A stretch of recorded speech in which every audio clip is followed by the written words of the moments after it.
Hi, I'm Katina Horton, the Love and Freedom Toxic Relationship Recovery Coach. And today's topic is the masquerade party of lying prophets, false intentions, and disguises, part 3B. And yesterday I went over part 3A. And so today I'm not going to go into a long introduction. We're just going to pick right up. Yesterday we actually did number one to the 6 reasons, because this is the subtitle, okay? That's what I forgot to give you. The 6 reasons you gave away your blessing to the narcissist. And when I talk about your blessing, I'm talking about your body. Number one, you were hungry and caught up in how you were feeling. Okay. And then when we read the story of Jacob stealing Esau's birthright, we're going to read here. It says, when the boys grew up, Esau became an expert hunter and outdoorsman, but Jacob was a quiet man who stayed at home. Isaac loved Esau because he had a taste for wild game, but Rebekah loved Jacob. So we can see there's a problem right there, right?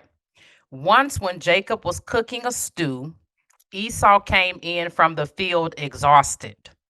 He said to Jacob, let me eat some of that red stuff because I'm exhausted. That is why he was also named Edom. Jacob replied, first sell me your birthright. That don't sound like a good trade to me. Okay. Look, said Esau, I'm about to die, so what good is a birthright to me? Jacob said, swear to me first.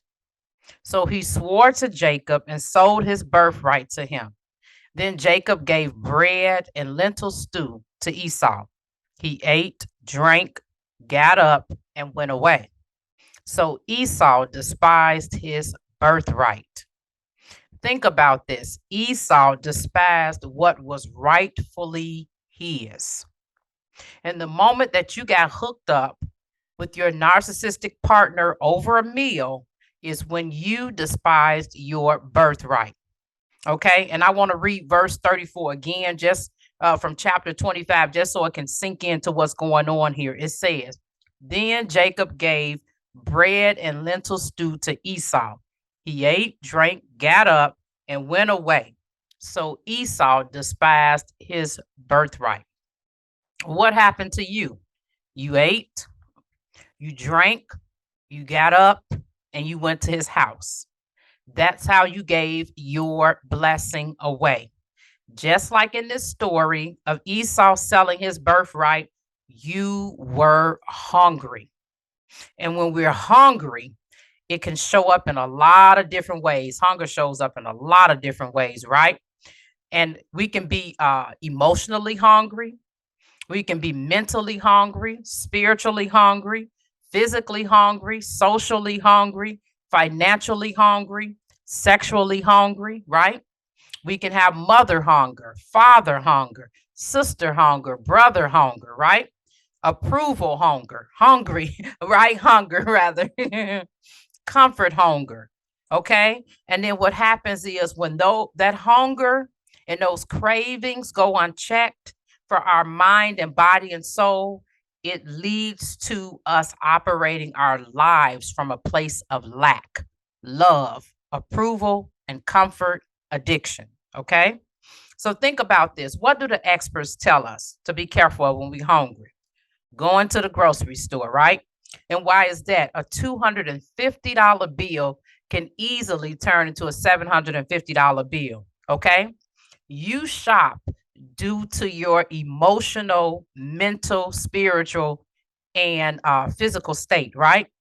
And so all logical reasoning is just go straight out the door. We have this one figure of speech we like to use called hangry.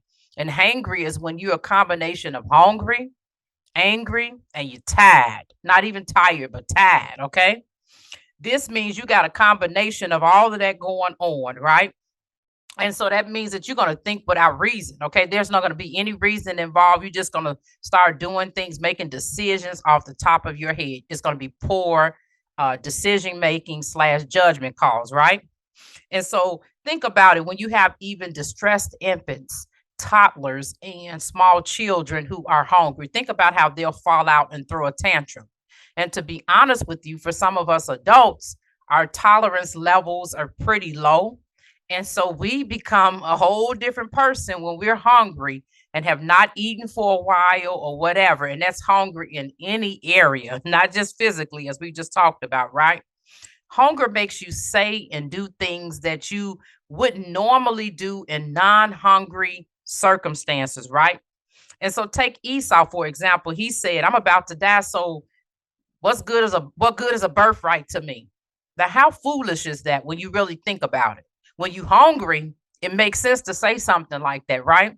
But when we let our emotions drive the bus, and then add on top of it that we're hungry, we'll say and do some of the craziest things, and later we'll look back and like, wow, this was immature, this was illogical, this was just off the chain. This decision that I made, right? And whatever it was that I said, right?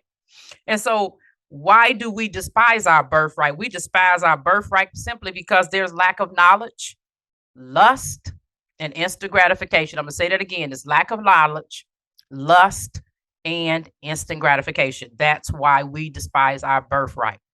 1 John 2:16 says, for all that's in the world, the lust of the flesh and the lust of the eyes and the boastful pride of life is not from the Father, but it's from the world. Okay. So it's like we didn't get that from God. Okay. And I want you, like I said, to really think of how foolish that sounds with what it was that Esau said, right? So when you hungry and you got those addictions that because you're operating from lack, like I said, lack, according to my coaching methodology, freedomology, is a love, approval, and comfort addiction. So when you're operating from that, have that hunger in your soul. If it's a drug addiction, you'll steal from your mama, your daddy, your grandmama. It don't even matter. When you've got that addiction spirit in your soul, you would do all kind of things that you normally wouldn't do if you were not under the influence, so to speak, right? You sell your house in a state of hunger. I mean, he sold his birthright, right? And even with eating, eating is a physiological experience. And so you get all kind of emotions stirred up then, right? Satan knows your vulnerabilities and weaknesses, point blank, right? And he sets the stage. And he sits back and he watches you self-sabotage. And he's like, yeah, look at her. Look at what I made her do. Look at what I made him do, right? You ignored what that narcissistic person was asking for in exchange for food. And so when you were approached by him, you were not on the upswing, right? You probably had just paid, you were a single woman, had just paid off all of your bills and expenses for the month, had paid your rent and all the other expenses, etc., for the month. And then he offered to take you to this place that you have been longing. I mean, you've been dying to go to for a while, but you couldn't afford it. The meal's $100, the desserts are like 50. And so then him mentioning that to you, you went to another level and be like, well, this guy must care about me, right? In a state of hunger, you make those decisions that you would have not necessarily made when you're in a non-hungry state, right? And so then what happens is when you walking around hungry, and some people even call it thirsty, right? They say she thirsty, he thirsty. People can size you up. They know when you are thirsty, right? So number two, the second reason you gave your blessing, which is your body, away to the narcissist, you ignored the promptings of the Holy Spirit, plain and simple, okay? And in Genesis 27:18 to 24, it says, when he came to his father, he said, my father. And he answered him, here I am. Who are you, my son? Jacob replied to his father, I am Esau, your firstborn. I have done as you told me. Please sit up and eat some of my game so that you may bless me. But Isaac said to his son, how did you ever find it so quickly, my son? He replied, because the Lord your God made it happen for me. Then Isaac said to Jacob, please come closer so I can touch you, my son. Are you really my son Esau or not? So Jacob came closer to his father Isaac. When he touched him, he said, the voice is the voice of Jacob, but the hands are the hands of Esau. He did not recognize him because his hands were hairy, like those of his brother Esau. So he blessed him. Again, he asked, are you really my son Esau? And he replied, I am. Isaac knew something wasn't right. And he knew something wasn't right from the moment that Jacob walked in that door saying, my father, okay, with the food, knowing that it was going to take him a while to hunt and cook that food and prepare it. There was nowhere in the world that it could have been done that fast and have been ready, right? He even questioned him as to how it was found so quickly. There were so many red flags going off, right? From your gut instinct, your spirit of discernment, your intuition, all of the above. If you taking a test and they say, is it A, B, C, all of the above is D, or is it E? None of the above, right? You checked off D, all of the above. You knew all of that, right? And then anytime you think about it, you got to keep questioning yourself. Anytime you got to keep questioning yourself about this man, you knew it was wrong. You see what I'm saying? You knew you were headed for a disaster. Okay. And so then that's when you got a need for pause. Isaac then paused. There was a need for pause and reflection. If you got to ask somebody that many times to see what their motive is, something is wrong. Something is wrong, right? It's time for pause. It's time for reflection. And it's a reminder that something in your spirit about this person is not okay. But what happens when you get caught up, when you're hungry, you just go to it. You end up at his house, right? So number 3, he said all the right things that a Christian would say. Yeah, I could sense in my spirit that the Lord was leading me to you. Then he recites a few verses about a man who finds a wife, finds a good thing. Then he uses godly language. And, when you guys are interacting, then he's blowing up your social media DMs and text messaging you on the phone with prophetic revelations. And you letting all of this go into your head, right? And you got the bells going off, the red flags all over the place, but you caught up, right? You have never met a man like him, right? And it's just like even with Rebecca, you know what I'm saying? The same, when you get caught up like that, and Rebecca got caught up in this game of doing stuff to make sure her favorite son was going to get the blessing, right? And so when you get caught up like she did, you make choices that you normally would not have made, right? And then he might say something to you like, you my Rebecca. You are my Rebecca. You were definitely brought from the Lord to me. He gave you to me. You my Rebecca. I've been praying for somebody like you my entire life. You're my soulmate, baby. I know that you've been sent from above. And all you got to do is hear the right words, have the right hunger inside of your soul, and you done taken the bait. I tell you, you have taken the bait, right? Any old mess, he would say, and you still getting the boom, boom, boom, boom all over the place. And the Lord is like putting a stop sign in front of your chest, literally trying to stop you. But there's no stopping when you are hungry. Okay. And so what happens is it says, Isaac said to his son, how did you find it so quickly, my son? And he replied, because the Lord your God made it happen for me. Think about that.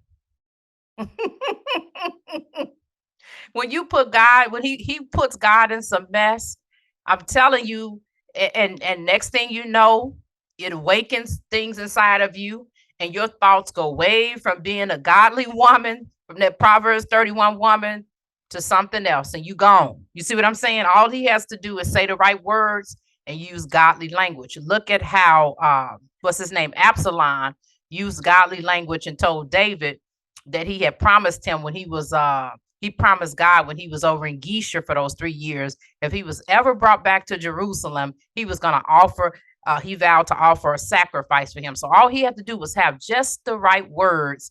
And David's like, oh, okay, yeah, you go ahead and go on over there. And that was none but a cover for him getting ready to lead a revolt against the king who was his father. You see what I'm saying? So all we have to do is have the right words. Look at the old prophet. He had the right words for the man of God who got pulled in, probably because the prophet was old, right? So he got pulled in by his seniority. He got pulled in through toxic empathy because of the fact that the old prophet is like, I'm a prophet just like you are. So you know how it is when somebody got something common with us. This guy has something common with you. You see what I'm saying? Tells you that his calling is basically the same thing as yours, or one of the many roles that you play in your calling. And so for sure, it's a match made in heaven. That hunger is driving the game. You see what I'm saying? That when you operate from a place of lack, love, approval, and comfort addiction, you're for sure going to get caught up in that trap, right? So, number four, the fourth reason you gave away your blessing, in parentheses, body to the narcissist is you touched him. His performative empathy of him saying and doing the right things, right? All of those, thus saith the Lord, and the Lord said this, and God placed this on my heart, and we were soulmates, and I never found a woman like you that was so godly and, going to church and religious woman and whatever it was he said. Uh, that all got to your head. He said the right thing, and it made you long for the next level of it, right? For physical touch. Okay. Seeing his arms was one thing, but then touching them became another. And what happened? After Isaac touched Jacob's arms and felt the goat hair, and his good old mama Rebecca had put the goat hair on him, right? After he touched his hands and arms, and then he had the goat smell and then hair around his neck, it's just like, okay, all those red flags just went out the door, okay? And so then that brings us to number five. You kissed him and smelled his cologne, and then you gave away your blessing, okay? And I don't need to go any further than that. You understand what I'm talking about. After giving away the blessing, he leaves, he treats you cold, and he's out the door, leaving you crying uncontrollably, but it's too late. You're so tired, you're trauma bonded, and you've given away your temple of God. Okay? Isaac gave away the blessing. Then he began to tremble uncontrollably once he found out he had blessed the wrong man. Once Esau came in and just like, wait a minute, what's going on? It was too late. Esau still wanted an opportunity for the blessing, right? But Isaac's blessing to him was not what I would really want to call a blessing, to be honest. You see what I'm saying? He given the main thing away. So it's not really what it was. It was more of a punishment to me, the way it sounded, almost like a curse. Genesis 27:36-40 says, so he said, isn't he rightly named Jacob? For he has cheated me twice now. He took my birthright, and look, now he's taking my blessing. Then he asked, haven't you saved a blessing for me? And by the way, he said he took his birthright. No, no, sweetheart, you gave your birthright away. You willingly did it. So then verses 37-40. But Isaac answered Esau, look, I made him a master over you, have given him all of his relatives as his servants, and have sustained him with grain and new wine. What then can I do for you, my son? Esau said to his father, do you have only one blessing, my father? Bless me too, my father. And Esau wept loudly. That had to really be a sight for sore eyes, literally. His father Isaac answered him, look, your dwelling place will be away from the richness of the land, away from the dew of the sky above. That don't sound pleasant at all, does it? You will live by the sword, and you will serve your brother. But when you rebel, you will break his yoke from your neck. And like Esau was instructed, right? You are a slave to your narcissistic partner. Okay. And all of his relatives are also slaves to him. If you ever are around the dynamics of a person who is a narcissist, right? Their romantic partner is their slave, and then they have family members as their slaves, because what they do is use each of those individuals as objects and for whatever what they want to use them for, right? And so you gave away your blessing. And the only way for you to break his yoke, this narcissistic man's yoke from your neck, is for you to leave this idolatrous soul tied relationship. You are enough. Own your family's love story garden, reveal, feel, and heal. And then you're going to reclaim your power, soul, and identity, so you will know you are enough. Grab your keys to the kingdom and get your inheritance. Until next time, God bless.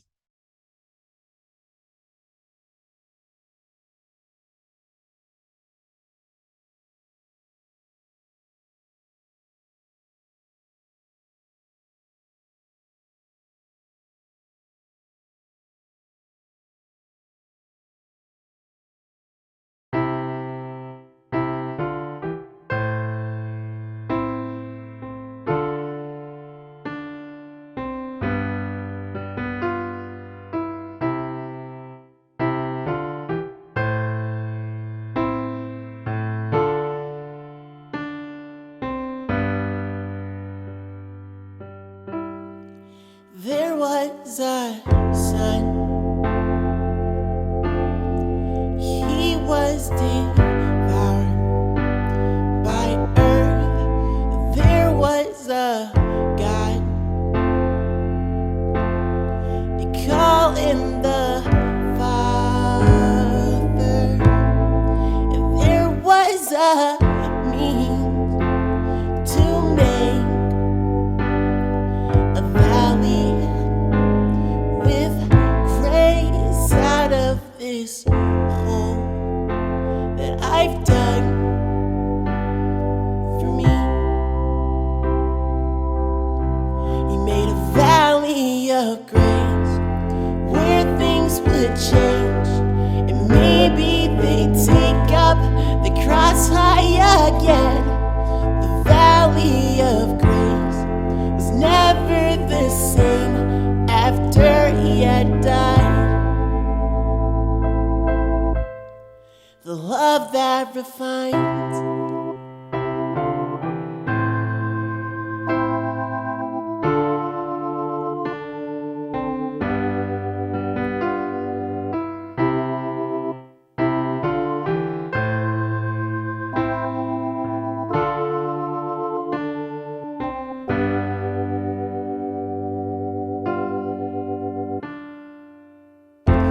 There's no sense in trying to do it on my own.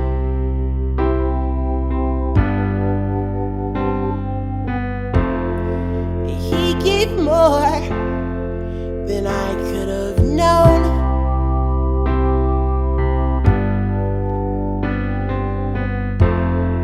He turned those valleys into places to learn, instead of burn and perish away. And nights never so cold without his grace. How could I say that I've seen the world from his great love? How could I know what he could love? How would I've seen what he had in store for me if I didn't give up and let him be my valley of grace, where things would change, and maybe they'd take up the cross high again. The valley of grace never was the same after he had died. The love that refines.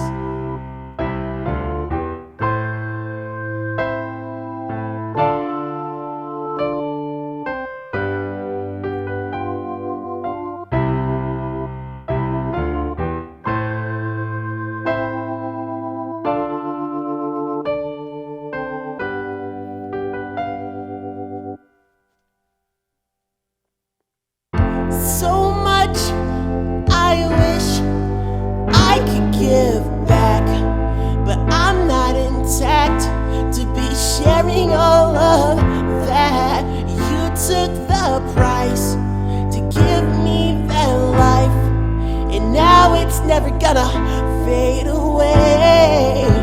When I see I need more of him, he whispers the sweetest of mercies upon my ears, and I won't go back the way it was again, again, again, and now a valley of grace where things would change. I've seen the lights of valley of grace where things have changed.